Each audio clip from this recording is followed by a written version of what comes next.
그 앗카프리라는 말 있죠. 아주 이상한 짝 그런 뜻인데, 싱가포르에서 금년에 트럼프와 이북의 김정은이가 만났습니다. 저는 그 만나서 악수하고 뭐 이렇게 하는 걸 보면서 앗카프리라는 그런 단어가 생각났습니다. 그 사람들이 도대체 만나서 뭘 한 건지, 회담도 아니고 상담도 아니고 이것도 저것도 아닌데 여하튼 만났다는 것 자체가 중요하다, 뭐 이렇게 서로 강변을 한 것 같아요. 금년에도 역시 다사다난했던 한 해입니다. 북미 미북 정상회담이 열렸고 또 남북 정상도 판문점에서 만났습니다. 그리고 6.25 전쟁 이후에, 남침 전쟁 이후에 처음으로 북한의 지도자가 남한 땅을, 그러니까 금을 살짝 한 몇 발짝 넘어왔지만 분단선을 넘어온 그런 일이 있었습니다. 국제 정세도, 한국 내 정세도, 그리고 미국의 정세도, 그리고 강대국 중국과 미국의 대립 상태도, 이 모든 것들이 다 그저 흘려넘길 수만은 없을 만큼 좀 복잡다단합니다. 그러나 이 모든 것들 역시 역사의 한 페이지로 이제 기록되고 말 것입니다. 우리는 금년도 마지막 주일을 이제 맞습니다. 시간의 물결을 따라서 우리 여기까지 밀려왔는데 이제 연말 결산의 시점입니다.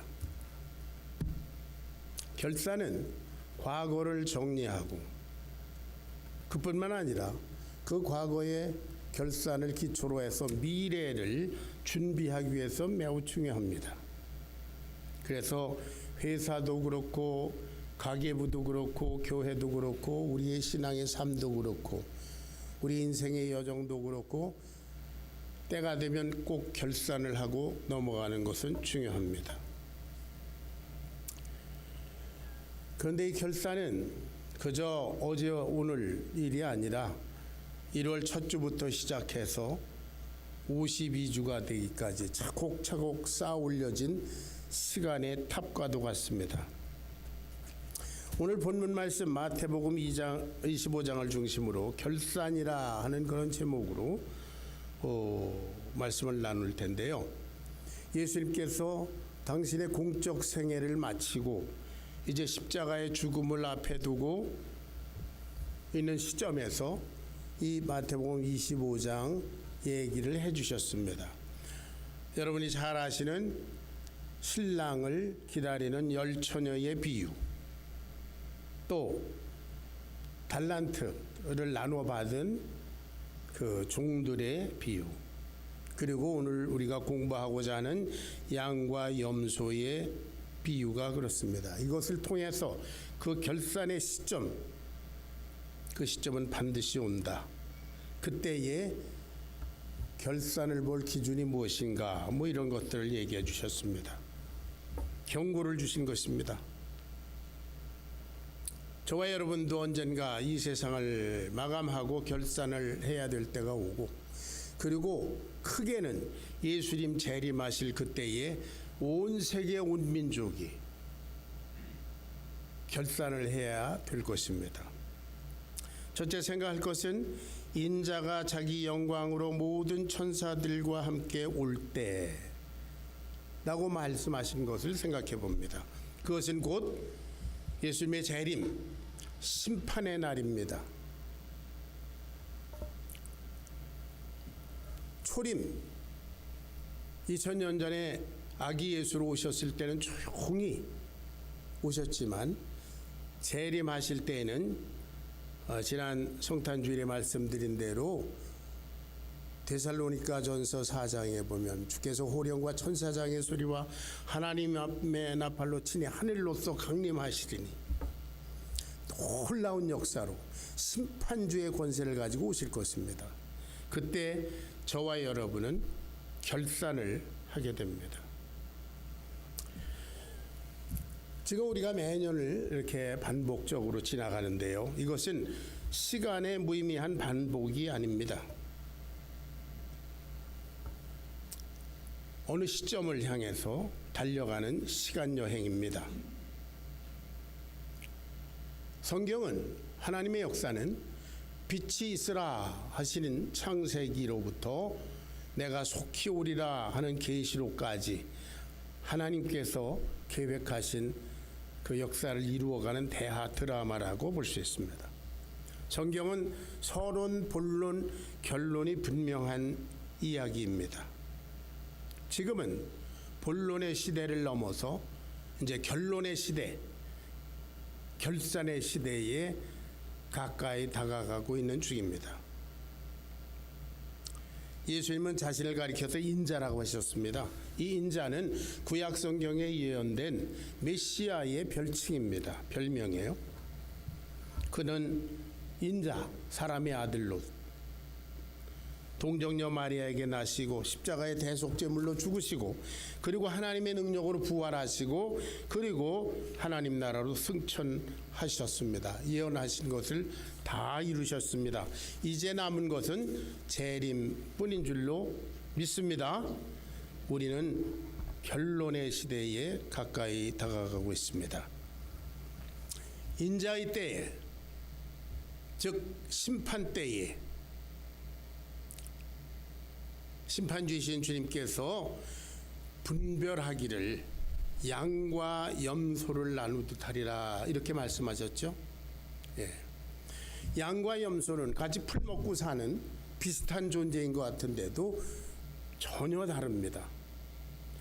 이 팔레스타인에 있는 예수님 당시에 그 염소들은 거의 검었다고 그래요. 블랙이라고 합니다. 우리 한국의 염소들도 까맣죠. 또 수염도 나고, 예. 아주 버릇없게 생긴 녀석이죠. 예. 얼핏 보기에 같은 것 같아요. 그러나 전혀 다릅니다. 마치 마태복음 13장에서 말씀한 알곡과 가라지와 같습니다.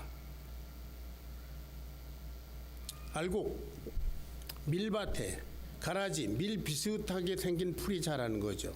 제가 어렸을 때 한국에 벼를 심으면 거기에 벼 비슷하게 생긴 피라는 것이 났습니다. 그래서 일일이 그 피를 뽑아줬었어요. 요새도 그 피가 있는지 모르겠어요. 요새도 피가 납니까? 일일이 뽑아줘요. 근데 이게 비슷해요. 자, 그래서 양은 오른쪽에 염소는 왼쪽에.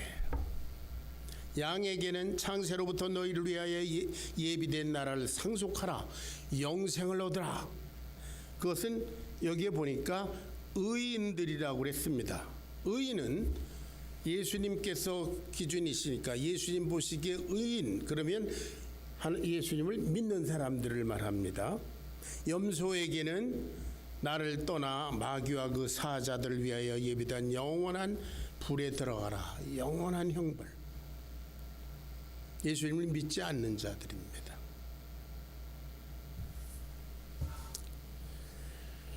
자, 염소는 자기중심적인 동물로서 불순종의 대명사와 같습니다. 그래서 염소는 놔먹이지 않습니다. 꼭 줄을 매서 이렇게 제한을 가합니다. 그게 뭐 일설에 의하면 염소는 말뚝에다 매놓으면 한쪽으로 뱅글뱅글 돌아서 결국은 목에 맨 줄이 점점 조여질 거 아니에요. 그래서 죽기도 한다는 설도 있어요. 제가 확인은 안 해봤지만 여하튼 제가 어렸을 때 본 염소는 아주 고약합니다. 그런데 양은 목자의 음성을 따르기 때문에 줄로 맬 필요가 없다고 해요. 요한복음 10장 27절에 보면 예수님께서 말씀하셨죠. 내 양은 내 음성을 들으며 나는 저희를 알며 저희는 나를 따르느니라. 줄을 맬 필요가 없습니다. 목자 중심입니다. 양과 염소의 가름과 같이 분명한 결판의 시점이 우리 인생 누구에게나 다 닥칩니다. 여기 25장에 있는 10처녀의 비유를 보면은 지루한 기다림 끝에 신랑을 만나는 그 영광스러운 순간, 달란트를 받은 종들도 그 5달란트를 남기고 또 2달란트를 남기고 한 그 충성스러운 종들은 오랜 헌신 끝에 주인으로부터 상급을 받는 그 영광의 순간이 있습니다. 이와 같이 우리 주님 재림할 날을 염두에 두고 상급을 받을 그 영광스러운 장면을 상상하면서 오늘 우리 함께 우리 인생의 결산을, 우리 교회의 결산을 해볼 수 있기를 바랍니다. 하나님의 말씀 앞에 나는 양처럼 살았는가 아니면 염소처럼 살았는가? 나는 나에 대해서 누구보다 더 잘합니다. 하나님을 빼고는. 내가 나를 속일 수는 없습니다. 고린도후서 5장 10절을 보겠습니다. 다 같이 시작. 이는 우리가 다 반드시 그리스도의 심판대 앞에 나타나게 되어 각각 선악간에 그 몸으로 행한 것을 따라 받으려 함이라. 그 몸으로 행한 것은 여기 살아있는 동안에 우리가 스스로 지은 일들을 말합니다. 그리스도의 심판대 앞에 각각 individually 나타납니다. 자, 두 번째 생각할 것은 그 임금이 각각 분별한다고 그랬어요. 그 기준은 예수님 자신이십니다. 창세기 7장 1절을 읽어볼까요? 노아가 방주에 들어가기 직전에 하나님께서 노아에게 말씀하셨죠. 시작. 여호와께서 노아에게 이르시되 너와 내 온 집은 방주로 들어가라. 이 세대에서 네가 내 앞에 의로움을 내가 보았음이니라. 어떻다고요? 하나님 앞에서 하나님이 보시기에 의롭다는 거죠. 노아의 때는 하나님의 말씀에, 절대적인 말씀에 따라서 그 말도 안 되는 것 같은 크기의 방주를 짓는 순종, 그것을 하나님은 의의 기준으로 보셨습니다. 오늘날은 말도 안 되는 것 같은, 우리가 본 적도 없는 2000년 전에 저 유대 땅, 거기서 십자가에 죽었다고 하는, 저와 여러분의 죄를 위해서 죽었다고 하는 그 예수님을 주로 영접한 자들, 그들이 의인인 줄로 믿습니다. 그게 하나님의 기준이에요. 천지우주 만물을 창조하신 분이 기준을 세워놨으니까 우리는 거기에 가타부타 토를 달 수가 없습니다. 순종할 뿐인 줄로 믿습니다. 아멘. 세상에는 여러 가지 기준이 있을 수 있습니다. 그러나 영생과 영벌의 심판의 절대적인 기준은 예수님이십니다. 자, 40절을 읽어보겠습니다. 다 같이 40절 시작. 임금이 대답하여 가라사대 내가 진실로 너희에게 이르노니 너희가 여기 내 형제 중에 지극히 작은 자 하나에게 한 것이 곧 내게 한 것이니라 그랬어요. 너희가 여기 내 형제 중에 지극히 작은 자 하나에게 한 것이 곧 내게 한 것이다. 내 형제 중에 지극히 작은 자는 곧 그리스도 안에서 함께 형제자매 된 성도를 뜻합니다. 예수님은 교회의 머리이신지라 교회를 핍박하고 성도를 핍박하는 것을 예수님은 자신을 핍박한다 이렇게 생각해요. 사도행전 9장 4절에 보면 그리스도인과 교회를 핍박하러 다마스커스로 가는 사울에게 예수님께서 말씀하십니다. 사울아, 사울아, 내가 어찌 나를 핍박하느냐 그랬어요. 주님 누구십니까? 나는 주님 핍박한 적이 없습니다. 그러나 주님은 교회와 성도를 핍박하는 것을 곧 누구를 핍박한다고요? 예수님 자신이라고 생각합니다. 주님께서 당신의 뜻을 우리들에게 가르쳐 주신 내용을 한 3가지 유명한 귀절을 찾아보겠습니다. 이건 우리 다 암송 귀절입니다. 마태복음 22장 37절 40절 다 같이 시작. 예수께서 가라사대 내 마음을 다하고 목숨을 다하고 뜻을 다하여 주 너의 하나님을 사랑하셨으니 이것이 크고 첫째 되는 계명이요 그 둘째도 그와 같으니 내 이웃을 내 자신과 같이 사랑하라 하셨으니 이 두 계명이 온 율법과 선지자의 강령이니라. 하나님 사랑과 이웃 사랑. 여기에서 이웃은 옆집 사람이 아닙니다. 여기에서 이웃은 그리스도 안에서 함께 형제자매된 성도들을 뜻합니다. 이것에 대해서 오해가 있어서 사람들이 늘 헤맵니다. 구약 성경에 내 이웃을 내 몸과 같이 사랑하라. 그런 게 이스라엘 사람들을 말합니다. 왜냐하면 이스라엘 사람이 아진 사람들은 이웃이 아니에요. 딴 민족이지. 예. 자, 하나님 사랑, 이웃 사랑은 같은 것이다. 그러니까 하나님을 사랑하느냐 이 사람이 그러면 이웃 사랑하는 것을 보면 알 수 있다 그런 뜻이에요. 자, 요한복음 13장 34절 35절 이것도 암송 귀절이지요. 시작. 새 계명을 너에게 주노니 서로 사랑하라. 내가 너희를 사랑한 것 같이 너희도 서로 사랑하라. 너희가 서로 사랑하면 이로써 모든 사람이 너희가 내 제자인 줄 알리라.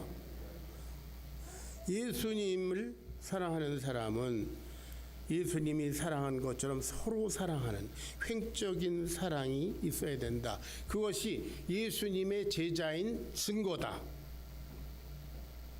자, 요한일서 4장 20절 21절을 읽습니다. 다 같이 시작. 누구든지 하나님을 사랑하노라 하고 그 형제를 미워하면 이는 거짓말하는 자니 보는 바 그 형제를 사랑하지 아니하는 자는 보지 못하는 바 하나님을 사랑할 수 없느니라. 역시 그렇죠. 하나님 사랑 곧 이웃 사랑으로 증거된다. 그런 뜻 똑같은 것입니다. 하나님 사랑, 이웃 사랑. 이것은 하나님의 사랑과 형제자매의 사랑이 구별될 수 없음을 뜻합니다. 또한 주 안에서 그리스도인들 가운데 서로 사랑하는 것이 세상을 향해서 주님의 제자라는 증거라는 것이죠. 하나님의 이러한 뜻은 구약 성경에도 많이 나옵니다.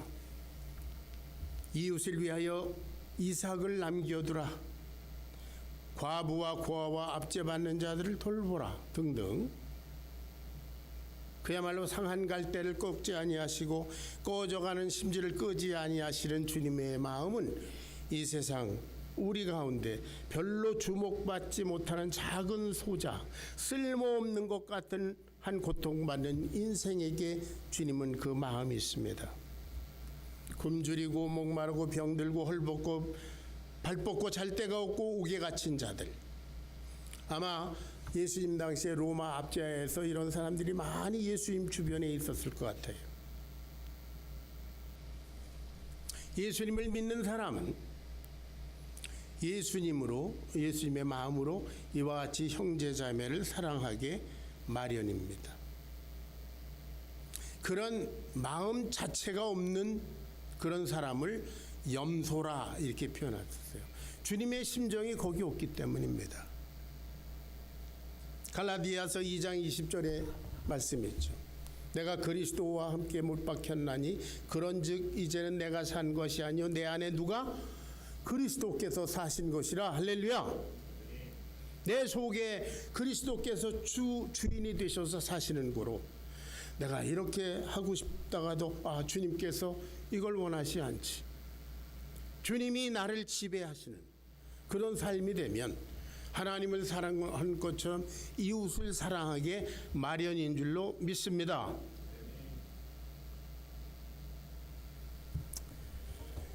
자, 예수님 당시에 믿는 모습은 있었으나 그 속에는 사랑이 없는 형식적인 그런 종교인들이 많이 있었죠. 바리새인들, 사두개인들, 서기관들, 예수님께 대항하는 자들, 신앙의 모습만 있는 위선자들이었습니다.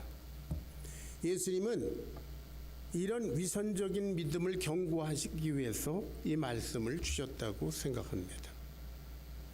그들은 기도할 때에도 구제를 베풀 때에도 사람들의 눈을 의식했습니다. 그래서 예수님께서는 제자들에게 너희가 기도할 때 너 골방에 들어가서 해라. 누구에게 구제할 때도 오른손이 하는 걸 왼손이 모르게 해라. 나발 불지 마라. 그렇게 말씀하셨죠. 이런 말씀을 대하면서 내가 이 시대에 바리새인은 아닌가? 내가 목사인데 이 교인들을 너무 의식하고 세상 사람들이 목사인 나를 어떻게 보나 이런 것들을 의식하다가 내가 위선적인 그런 삶을 사는 것은 아닌가? 때로 깜짝깜짝 스스로 놀랄 때가 있습니다. 여러분들이 저를 3년 동안 지켜보셨으니까 자세히 모르시지만 저에 대해서 많은 것을 아시고 실망도 하시고 그렇죠?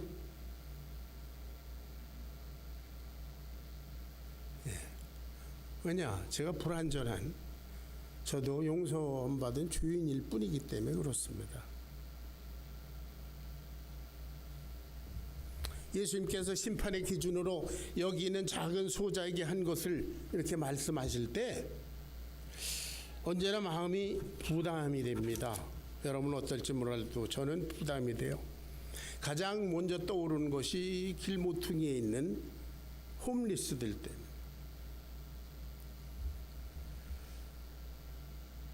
우리가 어느 정도까지 저 사람들을 도와야 되는가? 근데 어떤 때는 일부를 줬다가 어떤 때는 안 줬다가 그러면서 마음이 찜찜해요. 그런데 어떤 목사님들은 이 홈리스들과 거지들과 같이 삽니다. 그러면서 목회를 하는 분들이 있죠.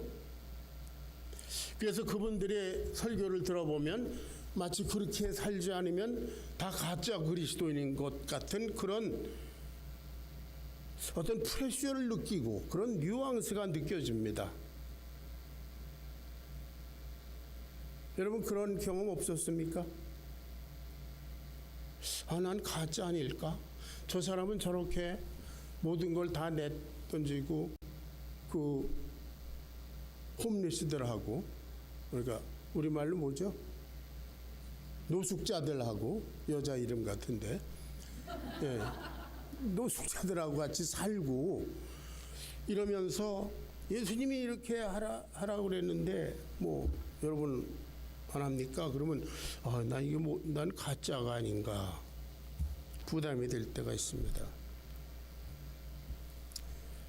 생각해보면 그런 생각은 마치 오늘 내가 당장 목숨을 바쳐 순교할 수 있을까 없을까 이걸 염려하는 것과 똑같습니다.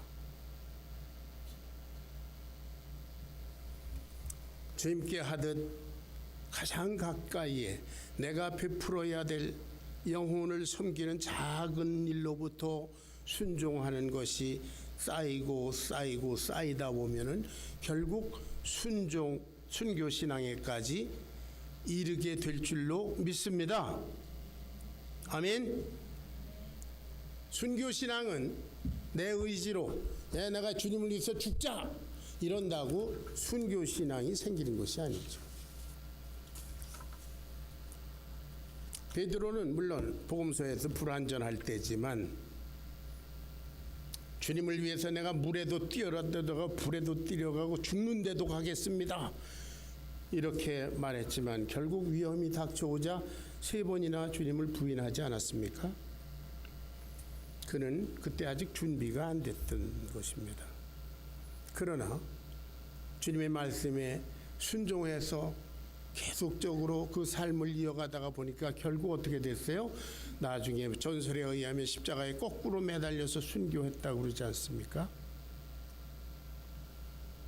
바울도 자기의 영적인 고민을 얘기했습니다. 내 속에 이런 것이 있고 저런 것이 있고 내 속사람은 하나님을 섬기고 내 육신으로는 죄의 법을 섬긴다.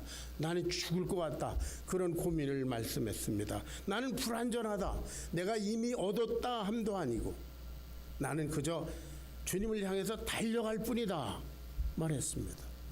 사도들 가운데도 성령 받고 그렇게 온 세계를 다니면서 선교를 하는 그 사람들 가운데도 불협화음이 있었습니다. 싸움도 있었습니다. 그러나 의인들, 양과 같은 사람들은 회개하고 돌이키고 서로 용서하고 화합하고 아멘, 그런 삶이 뒤따릅니다. 그러나 전혀 컨빅션이 없는 사랑해야 된다고 하는 것조차도 그리고 회개해야 되는 것조차도 그런 어떤 마음에 찔림이 없는 그것은 염소예요.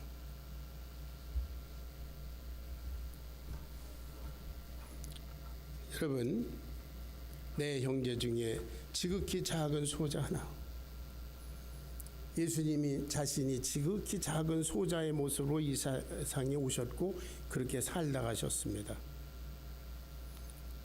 그리고 주님은 아주 지극히 작아 보이는 것으로부터 순종을 하셨어요.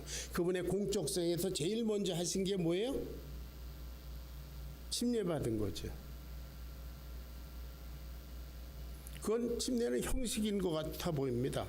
그러나 그것은 하나님의 의를 이루는 하나님의 뜻이기 때문에 하나님의 아들이 침례 요한이라는 그런 죄인한테 침례를 받으셨어요. 작은 것 같은 일로부터 순종하셨습니다. 그리고 끝내 십자가에 죽으셨습니다. 하나님을 사랑하기 때문에. 그리고 예수님 당시에 예수님을 따르는 모든 무리들이 예수님의 사랑을 깨달았습니다. 여러분, 사랑하시는 우리의 아버지는 우리가 감당치 못할 것을 요구하시지 않습니다. 너 완전해라 그렇게 하시지 않습니다. 너 당장 지금 저 홈리스 속에 들어가서 살아라 우리가 감당치 못할 걸 요구하시지 않습니다. 하나님을 사랑하는 마음으로 지극히 기초적인 것부터 순종하는 것, 침례로 순종하고 성경 공부하고 영적 훈련하고 그리고 성도끼리 서로 섬기는 그런 삶부터 시작하는 것이 중요합니다. 우리가 하나님의 말씀에 순종하기 위해서 얼마나 애쓰는가? 우리의 이웃을 위해서 얼마나 헌신하는가? 여러분, 하나님은 이 심판주 예수님은 우리의 마음의 동기를 보시는 분이신 줄로 믿으시기 바랍니다. 예. 저는 지극히 무익하고 부족한 종입니다. 주님 위해서 살자고 결단한 이후에 할 수 있는 한 사랑을 베풀고 은혜를 나누고 돈이 조금이라도 있으면 다 아낌없이 줘버리고 그렇게 지금껏 살아왔습니다.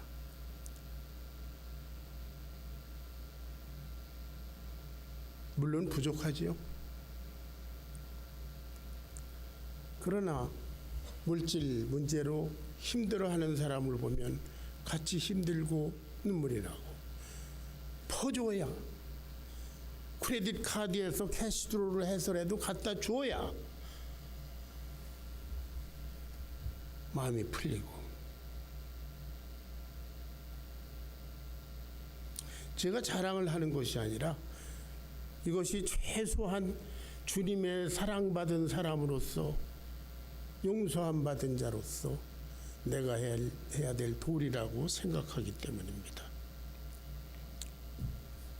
전에도 말씀드린 적이 있는지 모르지만 오래전에 저는 프리즌 미니스트리를 한 적이 있습니다. 추수감사절 새벽에 하나님께서 나의 영혼을 깨워주셨습니다. 아브라함아, 지금 이 시간, 이 휴일에 너의 도움을 가장 절실하게 필요로 하는 사람이 있지 않겠니? 그 사람이 누굴까요? 묵상하는 가운데 아무도 방문하는 사람이 없는 감옥에 있는 한국인일 것 같은 생각이 들었어요. 그래서 그 새벽에 일어나서 스테이트 프리즌으로 갔습니다. 그래서 면회 신청을 했어요. 철없이 권총 강도하다가 들어온 한국 애들이 있었습니다. 같이 기도해주고, 그 다음에 정기적으로 방문해서 성경을 가르치고 예수님을 영접하고, 할렐루야. 감옥에서 예수님을 영접했다니까 참 놀랍지요. 그로부터 한 15년 후에 무신코엘에서 제가 어떤 교계 신문을 봤습니다. 그랬더니 그 중에 하나가 신학교를 졸업하고 전도사 임명을 받는 그런 기사가 났습니다. 얼마나 마음에 감동이 되는지.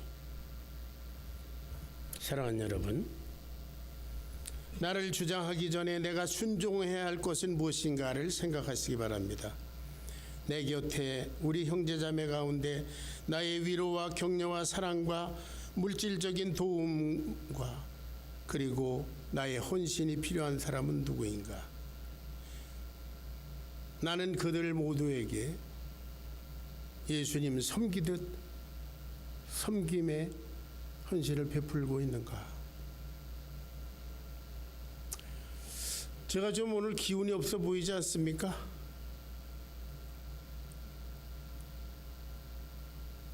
네, 시간이 많이 지났네요. 간밤에 제가 1시간 반밖에 잠을 못 자서 지금 말이 좀 어눌한 것 같아요. 잠이 오지 않았습니다.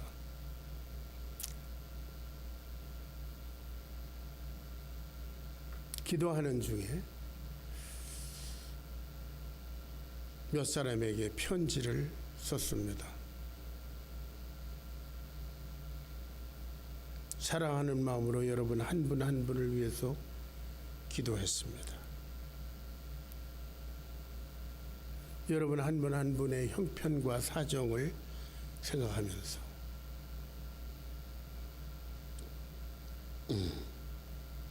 또 우리 LA에 있는 21세기 교회 식구들 하나하나를 생각하면서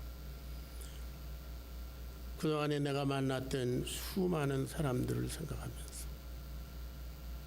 그래서 내가 보관하고 있는, 보물처럼 보관하고 있는 그들과 주고받은 그런 카드, 편지를 다 또 다시 꺼내서 다 읽어보고 기뻐하고 눈물을 흘리고 기도하고 그러다 보니까 밤을 새웠네요. 할렐루야. 아멘. 왜 아멘 안 했어요? 아멘. 오늘 제가 너무 설교를 길게 하는 것 같네요. 오늘 본문 말씀을 비춰보면서 현대 교회가 안고 있는 문제들을 생각하면 주님 앞에 죄송할 뿐입니다. 교회가 분쟁하고 쌈질하고 갈라지고 심지어 교회 안에서 난투극이 벌어지고 하나님께 예배한답시고 본당 안에서 예배하고 바깥에 계단에서 예배하고 성도 간에 미워하고 질투하고 소송하고 물질 문제로 인한, 더 쉽게 말하면 돈 때문에 생기는 갈등이 끊이지 않고 이루 말할 수 없는 문제점들이 있습니다. 교회들은 크게 많이 물량화되고 대형화되고, 그렇게 큰 교회 속을 들여다보면 아직도 구원받지 못하고 잃어버려진 영혼들이 깔려 있는데 더 크게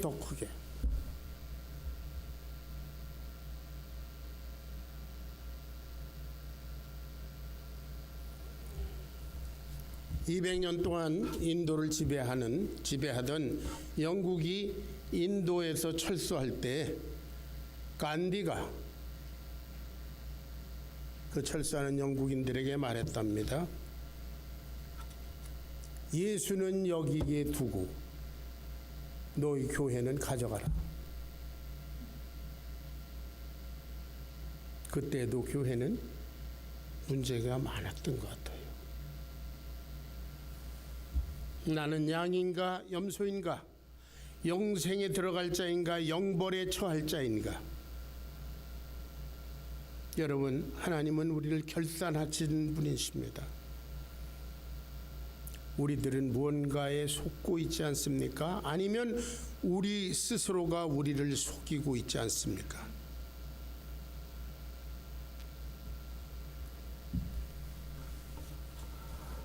오늘을 살아가는 우리의 삶을 자세히 들여다보면 장차 올 심판을 짐작할 수 있을 것 같아요.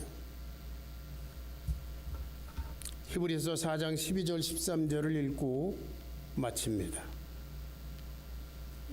다 같이 시작.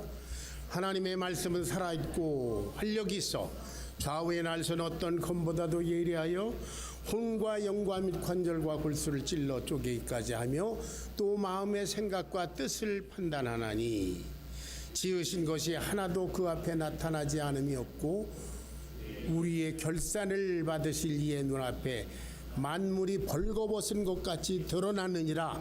저와 여러분을 결산을 보실 하나님, 그 하나님 앞에 매일 매순간을 정직하게 사랑으로 살아드림으로 말미암아 승리하시는 여러분 되시기를 주의 이름으로 축원합니다.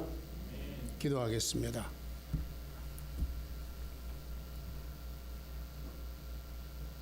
주님의 말씀을 통해서 오늘 이 시대를 살아가는 우리 자신의 좌표를 점검해 봤습니다. 나는 양인가 염소인가? 나는 뭔가에 속고 있지 않은가? 아니면 내가 스스로 속이면서 살고 있지 않은가? 하나님은 내 속을 적나라하게 다 아시는데, 하나님 왜 이렇게 우리를 사랑하시는지 감당할 수 없는 하나님의 사랑 때문에 저희도 하나님을 사랑합니다. 하나님께서 친히 당신의 아들의 목숨을 주시고 만큼 사랑하시는 이웃들을 사랑합니다. 계속 사랑하겠습니다. 죄의 부족하고 무익한 헌신을 받으셔서 주님의 영광을 드러내시옵소서. 예수님의 거룩하신 이름 받들어 간절히 기도하옵나이다. 아멘.